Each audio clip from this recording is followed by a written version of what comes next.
So today's class మనం ఏం చెప్తామంటే Sommerfeld's atomic model. Okay, Sommerfeld atomic model గురించి మనం చెప్తాము ఈరోజు క్లాస్లో. Sommerfeld atomic model. Okay, Sommerfeld atomic model. మరి సోమర్ఫీల్డ్ అటామిక్ మోడల్ చెప్పడానికి అవసరం ఏంటంటే మనకి నీల్స్ బోర్ అనే సైంటిస్ట్ అటామిక్ మోడల్ మనం ప్రీవియస్ క్లాస్లో విన్నాం. నీల్స్ బోర్ సైంటిస్ట్ అటామిక్ మోడల్ని గురించి మనం ప్రీవియస్ క్లాస్లో విన్నాం. ఓకే, అయితే అతని అటామిక్ మోడల్లో కొన్ని డిఫాల్ట్స్ లేదా డిఫెక్ట్స్ ఉన్నాయన్నమాట. అతని అటామిక్ మోడల్లో కొన్ని డిఫాల్ట్స్ లేదా డిఫెక్ట్స్ ఉన్నాయన్నమాట. ఓకే, సో ఇలా ఉండడం వల్ల మనం నీల్స్ బోర్ అటామిక్ మోడల్ని కన్సిడర్ చేయం. మరి ఏంటి ఆ డిఫెక్ట్స్, ఏంటి ఆ డిఫెక్ట్స్ అంటే ఒకసారి జాగ్రత్తగా చూడండి. లాస్ట్ క్లాస్లో నేను ఏం చెప్పాను అంటే ఒకసారి జాగ్రత్తగా చూడండి.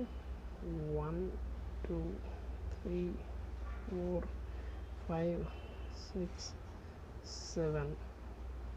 Okay, E is equals to 1, E is equals to 2, E is equals to 3, E is equals to 4, E is equals to 5, E is equals to 6, E is equals to 7. Okay, దీన్ని n is equals to 1, n is equals to 2, n is equals to 3, n is equals to 4, n is equals to 5, n is equals to 6, n is equals to 7. మరి ఎప్పుడైతే electrons ఇక్కడ నుండి jump అయ్యి E1కి వచ్చిందో, 7 నుండి jump అయ్యి 6 నుండి jump అయ్యి E1కి వచ్చిందో, 5 నుండి జంప్ అయ్యి E1కి వచ్చినప్పుడు, 4 నుండి జంప్ అయ్యి E1కి వచ్చినప్పుడు, 3 నుండి జంప్ అయ్యి E1కి వచ్చినప్పుడు, 2 నుండి జంప్ అయ్యి E1కి వచ్చినప్పుడు ఎనర్జీ రిలీజ్ అవుతుంది. ఆ ఎనర్జీ రిలీజ్ అవ్వడం వల్ల ఆ రిలీజ్ అయిన ఎనర్జీ అల్ట్రావైలెట్ యూవీ లైట్ రూపంలో ఉంటుంది అంటాం. మరి వీటిని ఏంటంటారంటే స్పెక్ట్రల్ లైన్స్ అంటారు. మరి ఆ స్పెక్ట్రల్ లైన్స్ అన్నింటినీ కలిపి ఏంటంటారంటే సిరీస్ అంటారు. వీటిని ఏంటంటారు స్పెక్ట్రల్ లైన్స్ అంటారు. మరి స్పెక్ట్రల్ లైన్స్ అన్నీ కలిపితే సిరీస్ అంటారు. మరి దీని పేరు ఏంటంటే లైమన్ సిరీస్. ఈ సిరీస్ పేరు ఏంటంటే లైమన్ సిరీస్. ఇలా వీటిని స్పెక్ట్రల్ లైన్స్ అంటారు. స్పెక్ట్రల్ లైన్స్ అన్నింటినీ కలిపి సిరీస్ అంటారు.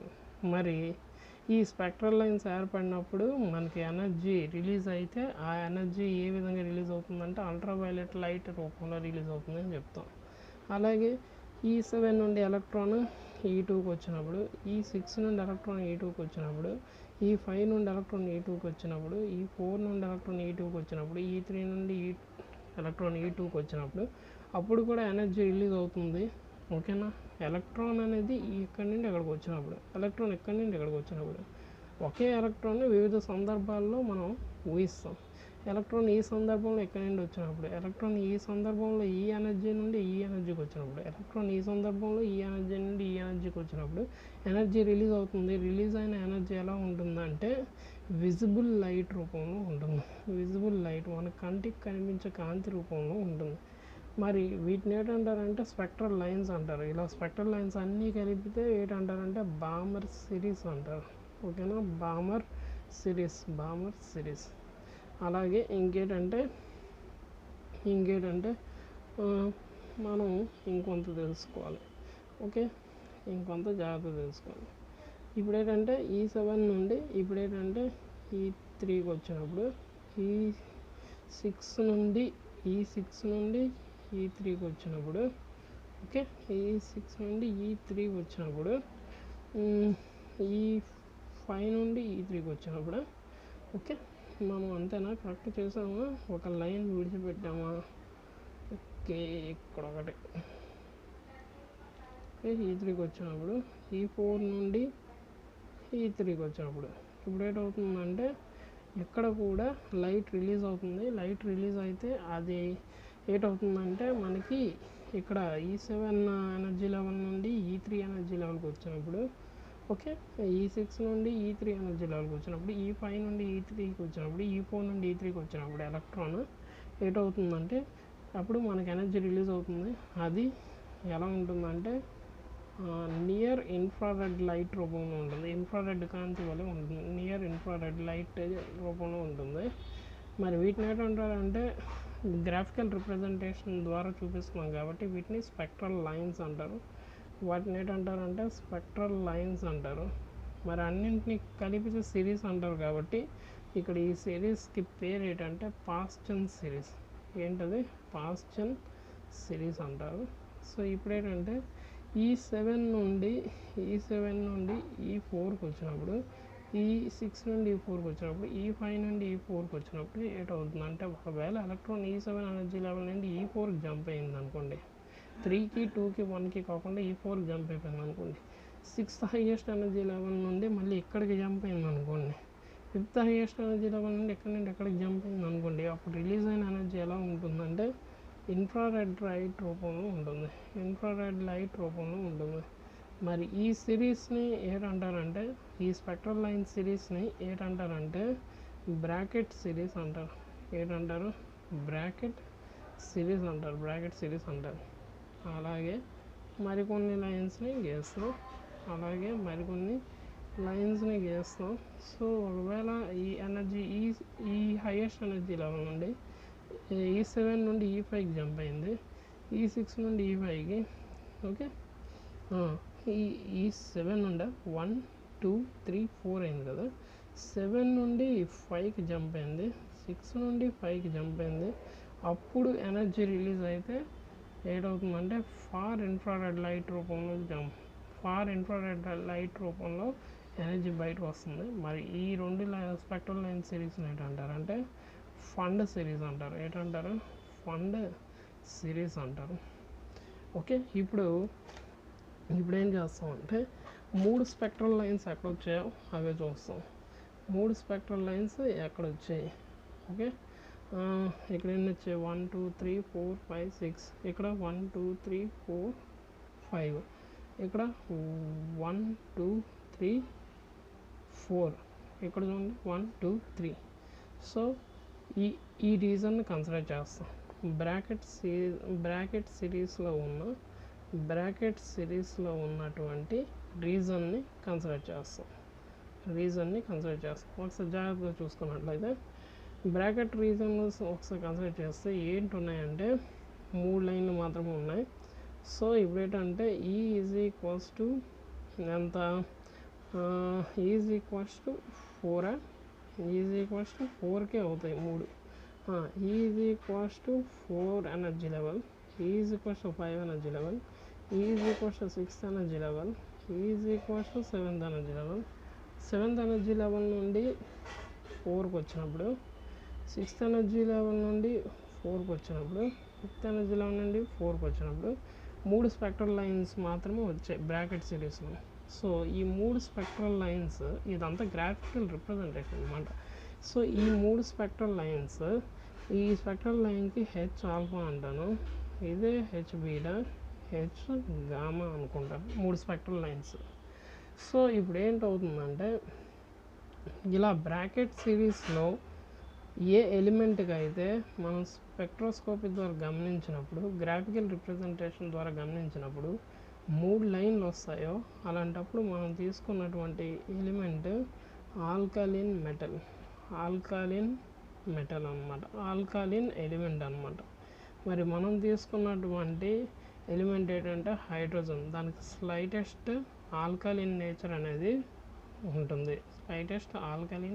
ఎందుకంటే దాని బ్రాకెట్ సిరీస్లో, ఓకేనా, బ్రాకెట్ సిరీస్లో, ఓకే, ఇన్ఫ్రారెడ్ రీజియన్లో దాని స్పెక్ట్రోస్కోపీ గ్రాఫ్ గమనించినట్లయితే 3 లైన్లు ఉంటాయి, H alpha, H beta, H gamma.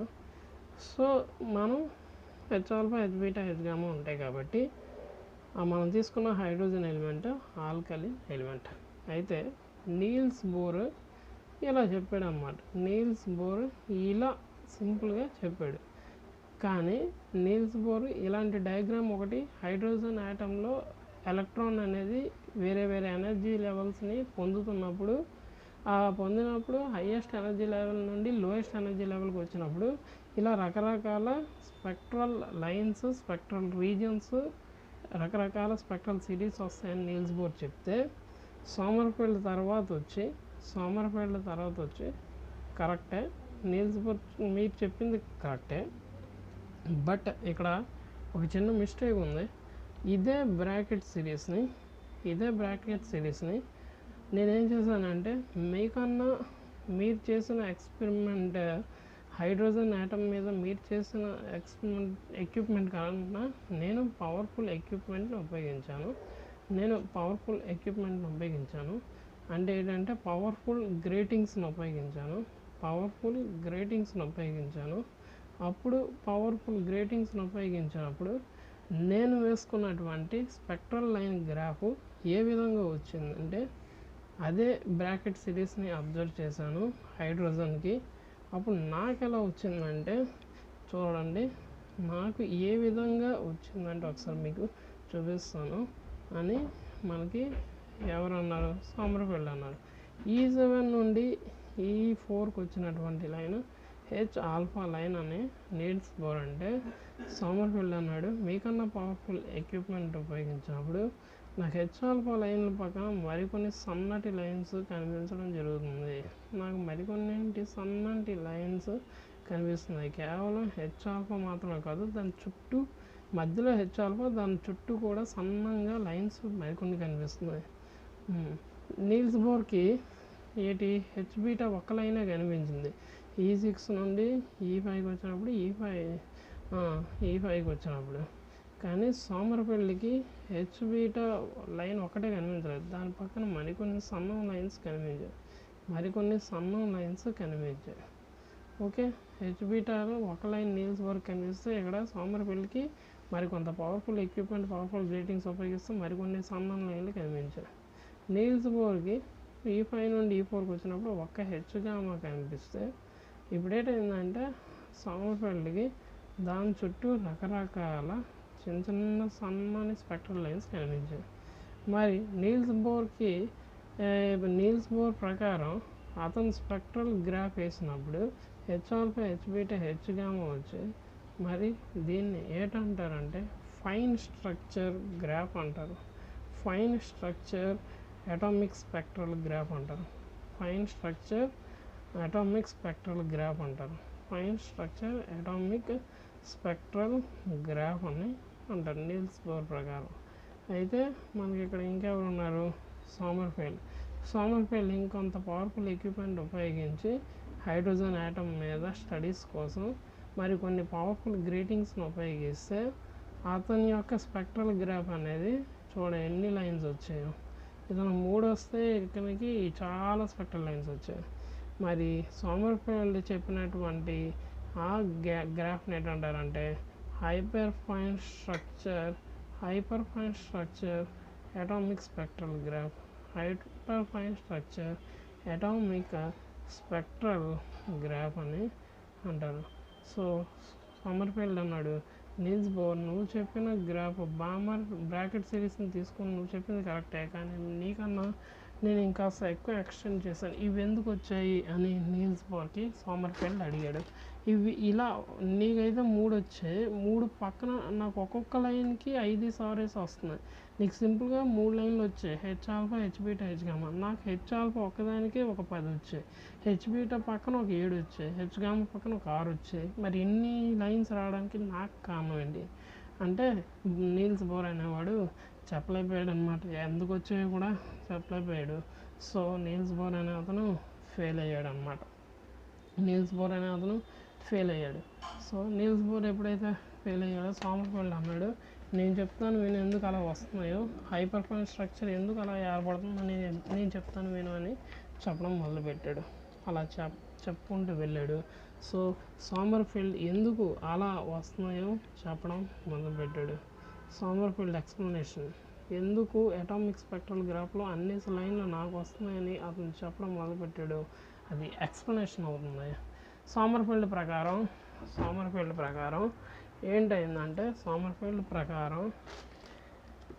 ఇక్కడ సోమర్ఫెల్డ్ ప్రకారం ఇప్పుడు ఏంటంటే మనకి న్యూక్లియస్ ఉంటుంది. హైడ్రోజన్ యాటమ్ మీద తీసుకున్నాను.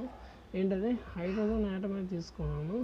సో ఇప్పుడు ఏంటవుతుందంటే హైడ్రోజన్ యాటమ్ మీద తీసుకున్నాను. సో ఇక్కడ హైడ్రోజన్ యాటమ్ న్యూక్లియస్ తీసుకున్నాను.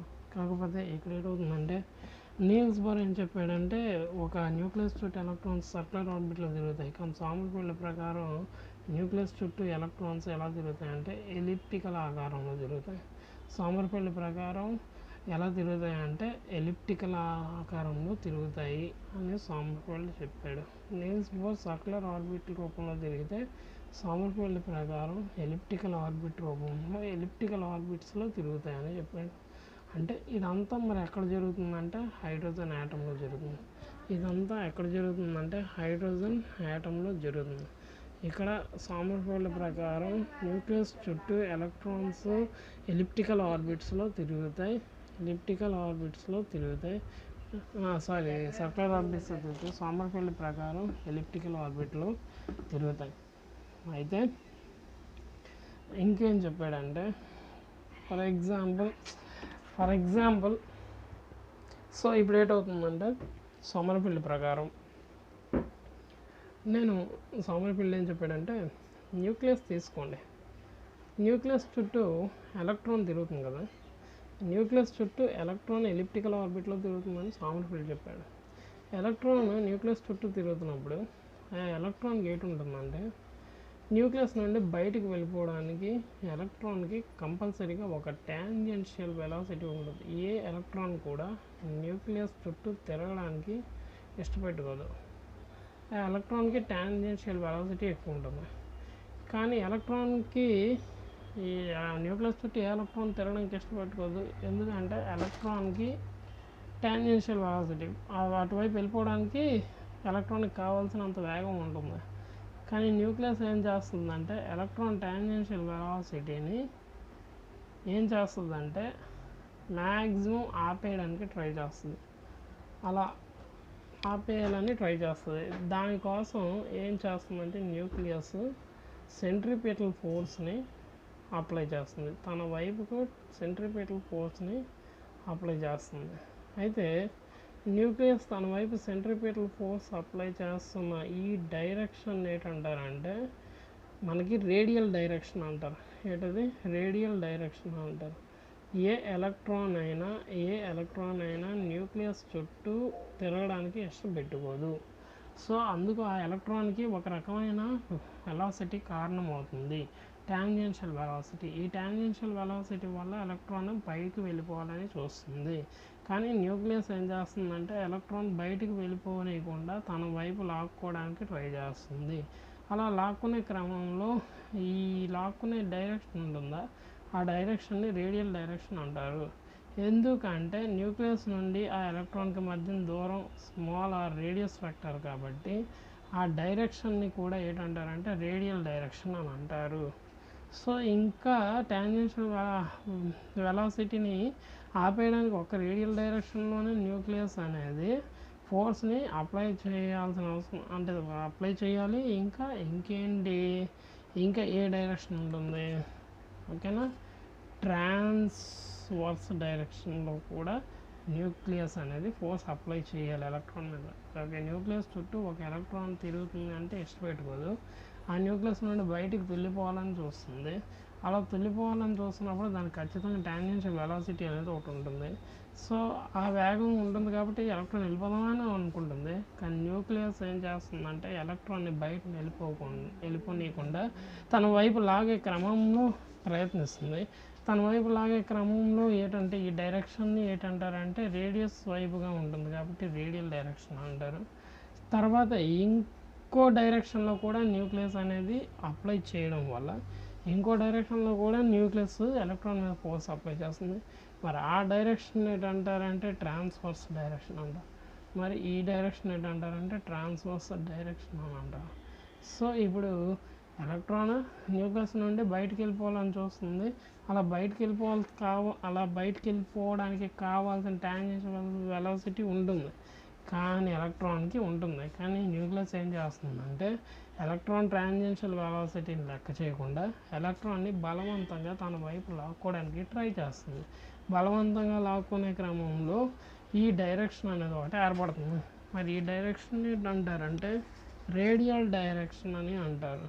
ఈ డైరెక్షన్ని రేడియల్ డైరెక్షన్. కేవలం ఈ డైరెక్షన్లోనే న్యూక్లియస్ ఫోర్స్ అప్లై చేస్తుందంటే ఈ డైరెక్షన్లోనే కూడా కాదు, తర్వాత ఈ డైరెక్షన్ కాకుండా ఇంకొక డైరెక్షన్లో కూడా న్యూక్లియస్ అనేది ఎలక్ట్రాన్ మీద ఫోర్స్ అప్లై చేస్తుంది. అదేంటంటే ట్రాన్స్వర్స్ డైరెక్షన్ అవుతుంది.